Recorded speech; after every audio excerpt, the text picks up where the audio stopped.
एक समुद्री राज्य था, वहां एक अजीब नियम था। कोई भी आदमी राजा बन सकता है, लेकिन सिर्फ 5 साल के लिए।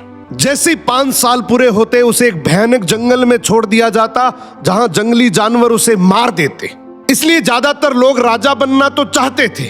वो उस 5 साल के पीरियड में खूब मजे करते, पर जब 5 साल का समय पूरा होता तो वही आदमी रोते बिलखते जंगल की तरफ जाते। एक दिन एक समझदार आदमी राजा बना।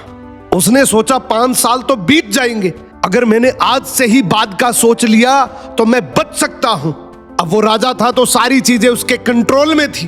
पहले साल जंगल में शिकारी भेजे, खतरनाक जानवरों को हटा दिया। दूसरे साल लकड़ी काटने वाले को भेजा, जंगल साफ करवा दिया। तीसरे साल किसान भेजे, खेती शुरू हो गई। चौथे साल घर और महल बन गए। 5वें साल तक वो जंगल एक खूबसूरत शहर बन चुका था। लोग हैरान थे। ये राजा रो नहीं रहा था, बल्कि खुशी खुशी जा रहा था। क्यों? क्योंकि जहां दूसरे लोग मौत देखते थे, उसने अपने फ्यूचर का राज्य बना लिया था और फिर वो वहां जाकर आराम से राजा की तरह रहने लगा।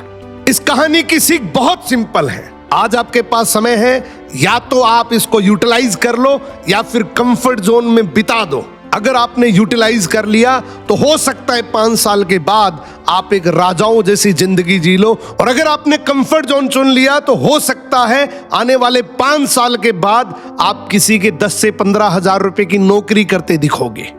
समय आपका है, जिंदगी आपकी है, डिसीजन भी आपका ही होगा।